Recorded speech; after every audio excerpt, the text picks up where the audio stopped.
매주 월요일 정치권 뉴스와 쟁점을 가지고 이야기 나눠보는 대담한 대담 시간입니다. 배재대 행정학과 최우택 교수, 단국대 정책경영대학원 이희성 교수 두 분 나오셨습니다. 두 분 어서 오십시오. 네, 안녕하세요. 반갑습니다. 자, 주말 사이에 세종시 총선 판도를 뒤흔드는 큰 이슈가 터졌습니다. 민주당이 갭투기 의혹이 불거진 세종시갑 이영선 후보의 공천을 전격 취소하고요. 제명까지 했는데요. 먼저 민주당의 결정, 최 교수님 어떻게 보십니까? 네, 지난번에 그 이준석 대표가 이제 그런 얘기를 했잖아요. 네. 양두구육이라는 얘기를 했었는데요.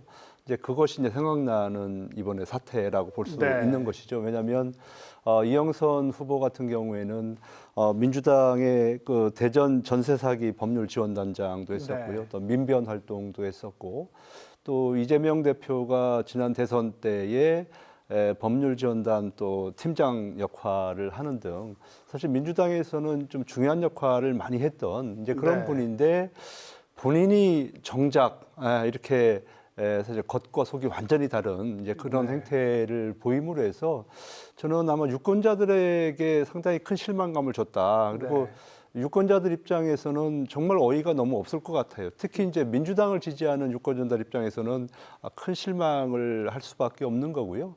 이것이 민주당 그리고 아마 외부에도 이제 다른 선거구에도 엄청난 저는 파급 효과를 가져올 수 있다.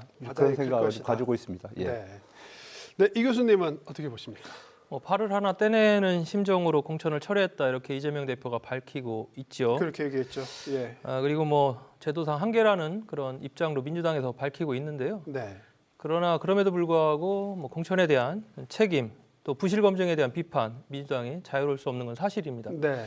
이게 이제 지난주 금요일 날까지 후보 등록을 마감을 했지 않습니까? 네. 이제까지는 이제 후보에 대한 검증 시스템이 서면에 의해서 대부분 하고요. 그걸 또 검증하는 것도 대부분 이제 전산 시스템이 아닌 수기에 의해서 이렇게 하게 되는데 이영선 변호사 같은 경우는 이전에 이제 세종시에서 출마 경험도 있고 얼마 전까지는 대전 서구갑에 출마를 하면서 서류를 제출을 했기 때문에 그때도 동일한 서류였기 때문에 이번에도 그냥 그러한 정도로 안일하게 좀 대처한 게 아닌가. 이제 그게 후보 등록이 마감하면 이제 전산 시스템을 그때서 당이 열어볼 수 있어요. 그러니까 이게 금요일이지 않습니까? 그때 이제 열어보니까 전체적인 재산 등록 내역이 이제 다른 거죠. 이러면서 사실은 민주당에서는 굉장히 당황을 했고 발빠르게 이렇게 지금 대응을 했다 이렇게 보여지는데 이게 이제 앞으로 얼마 남지 않은 총선 판도에 어떻게 작용할지는 이제 지켜봐야 될 것 같습니다. 사실 민주당 입장에서는 일종의 맞불 작전이랄까요? 뭐 더 큰 불로서 불을 막는 형국입니다. 그래서 뭐 일각에서는 이게 국민의힘하고 좀 차별화하는 그런 효과도 있지 않느냐 이런 뭐 기대 섞인 전망을 하는 민주당 쪽에서는요. 이런 시각도 있는데 이번 공천 취소 파장이 어디로 향할 거라고 보십니까? 그렇지만 이전에 이제 뭐 부실 검증에 대한 논란 또 시스템 공천에 대한 문제 제기는 뭐 양당의 공이 있었지만 이게 이 부분은 이제 부동산은 좀 예민한 문제예요. 예를 들어 이것을 걸러내지 않고 당선이 됐더라도 계속적으로 민주당에는 부담으로 갈 수밖에 없는 부분이었고 또 앞서 이제 이영선 변호사의 지금 현재 전력이라는 게 대선에서 이재명 대표의 법률 특보도 했고 또 이제 전세 사기 굉장히 민감한 사안이었지 않습니까?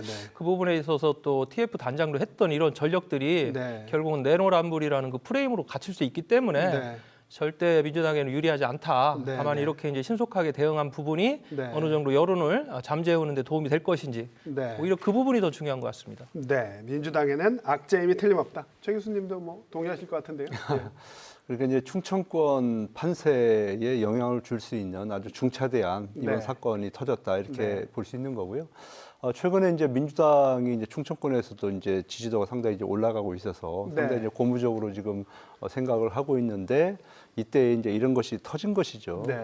근데 이제 이재명 대표가 이렇게 신속하게 처리한 것은 정말 잘했다 이렇게 생각이 드는데요. 처리는 잘했다. 제가 봤을 때는 여기에도 약간 뭔가가 좀 있을 것 같아요. 지금 이제 이걸 처리하지 않으면 사실은 이제 만약에 그러면서 이제 이재명 대표가 왜 25만 원 전 국민에게 이제 뭐 지원금을 주겠다 뭐 이런 얘기도 좀 하고 하지 않았습니까? 그러니까 동시에 이런 것들이 있으면서 이제 국민들에게 일정 부분 이제 안정감을 주기 위한 이제 그런 행태를 볼 수가 있는데요. 이것은 이제 또 하나의 국민의힘 쪽에서 집권다당 쪽에서 뭔가를 좀 이렇게 뭐 선심성이 됐든 아니면 이제 정부 지원이 됐든 이런 것을 이제 여러 가지 지원 대책을 발표를 할 텐데 여기에 아마 맞붙여서 이제 그런 이재명 대표의 발언이라든지 행동이 나온 것이 아닌가 하는 생각을 좀 하고 있습니다. 제가 여기서 좀 하나 덧붙이자면 국민의힘의 부실 검증 그렇다고 이게 상쇄되는 건 아니에요. 이전에 이제 도태우 후보라든가 장해찬 후보 이거는 이제 과거 페이스북이라든가 인터넷 검색만 해도 금방 이제 드러나는 그런 문제 아니었겠습니까? 그러나 이번에 이제 이영선 변호사의 이 문제는 말씀하신 대로 인사혁신처의 어떤 전산 시스템에 접근을 해야만이 드러나는 거기 때문에 이 부분은 조금 다르게 볼 필요는 있다 이렇게 좀 말씀드립니다. 뭐 이어서 짧게 한 가지만 더 여쭤본다면 이제 세종시 갑 선거가 이제 2파전으로 치러지게 됐습니다. 국민의힘 류재화, 새로운 불의 김종민 후보 간의 이제 양자 대결이 됐는데 자, 사실 세종시 갑은 뭐 세종시 출범 이후에 항상 민주당의 텃밭 같은 느낌이었잖아요. 네, 젊은 유권자가 또 굉장히 많죠. 세종시가 판세는 어떻게 될 거라고 보십니까? 지금 뭐 김종민 후보에게 유리할 거다 이런 예측이 있는데 저는 이제 투표율이 판가름 날 것이고요. 민주당 지지자들이 안 나올 수도 있다. 그렇죠. 왜냐하면 이제 기권할 개연성이 굉장히 높지 않습니까? 그러나 이제 조국 혁신당이 저는 변수가 될 것이다. 조국 혁신당을 비례대표로 찍기 위해서 투표장에 나가게 되면 그럼 유재화 대 김종민 그러면 김종민에게 선택이 더 가지 않을까 민주당 지지층들에게는 그렇기 때문에 조국 혁신당의 돌풍과 함께 얼마나 조국 혁신당을 지지하는 강성 지지층들이 투표장으로 나갈 것이냐 이거에 따라서 국민의힘과 민주당 유재화 대 김종민의 유불리는 발생할 거다. 저는 그렇게 조금 봅니다. 새로운 해석입니다. 조국 혁신당의 변수가 될 것이다. 뭐 홍익표 민주당 원내대표도 오늘 그 얘기를 했습니다. 뭐 김종민 후보를 우리가 미는 건 아니지만 그래도 국민의힘 후보를 선택하는 것보다는 그래도 김종민 후보가 난 거 아니냐 이런 얘기했는데 세종시 갑 판세 어떻게 보십니까? 뭐 결과적으로는 이제 민주당 지지층들이 이제 어디로 가느냐 여기에 좀 달려 있을 것 같은데요. 이성 교수 뭐 판단처럼 저도 이제 이것이 아마 투표율에 영향을 좀 줄 것 같아요. 그래서 투표율이 이제 상당히 낮아질 것이다 하는 생각을 하는데, 그러나 이제 조국 신당, 혁신당 같은 경우에는 이제 특히 이제 세종 같은 경우는 젊은 층들이 많이 있지 않습니까? 그래서 이 조국 혁신당을 찍기 위해서 투표장에 가는 사람들은 많지는 않을 것 같고, 그런 차원에서 봤을 때는 새로운 미래보다는 국민의힘이 지난번 지방선거처럼 아무래도 좀 수혜를 입지 않을까 하는 생각을 좀 하고 있습니다. 수혜를 입는 건 국민의힘이 될 가능성이 있다. 조국 혁신당의 지지층이 뭐 40, 50대가 많기 때문에 그렇게 보시는 건가요? 그러니까? 지금 그쪽은 평균 연령이 30대이지 않습니까? 그러다 더 젊기 때문에 그 조국 혁신당을 지지하기 위해서 민주당을 지지했던 분들이 그쪽으로 가느냐. 그리고 또 지금 민주당에서도 지금 조국 혁신당에게 표를 주지 말고 그 민주연합 쪽에 표를 몰빵을 해달라고 지금 이재명 대표를 비롯해서 많은 사람들이 얘기를 하고 있잖아요. 그렇기 때문에 아마 조국 혁신당을 위해서 가지는 않을 것이라는 생각을 합니다. 뭐 반론이 살짝 있으실 수 있을 세종갑 같은 경우는 다른 지역하고는 다르게 이제 민주당 당원이 가장 많은 지역구 중에 하나고요.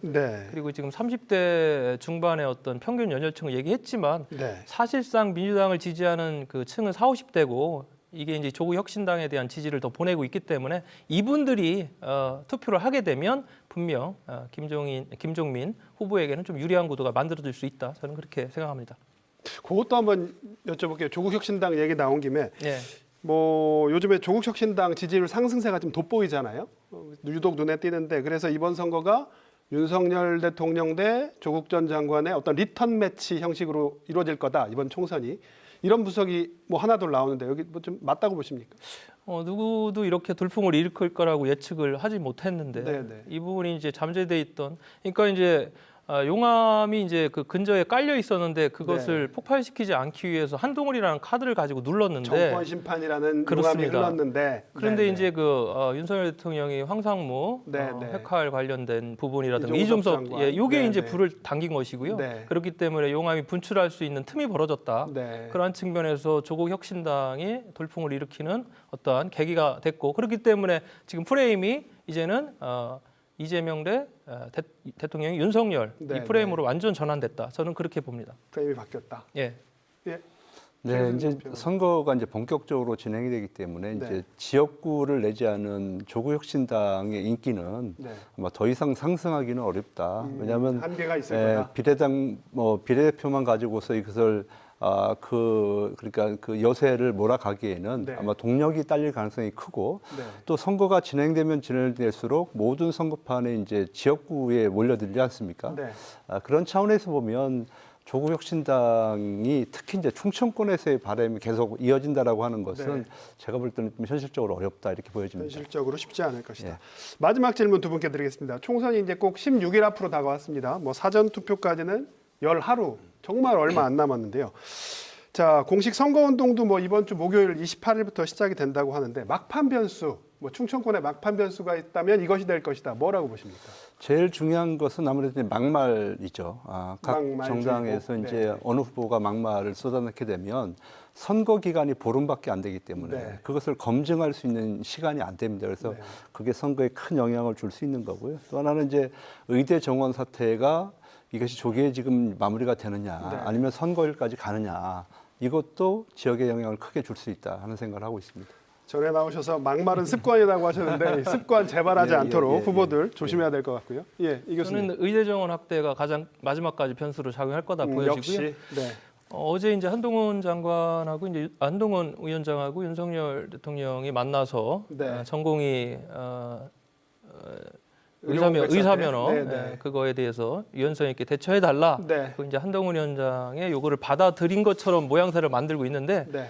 지금 이제 이 피로도가 좀 커지고 있고요. 네. 그리고 그에 대한 어떻게 보면 탈출구도 지금 네. 모색을 못 하고 있는 시점에서 굉장히 국민들이 지금까지 지지했던 의대 정원 확대에 대해서 이제는 조금 역풍이 불 수 있는 그런 시기가 됐다.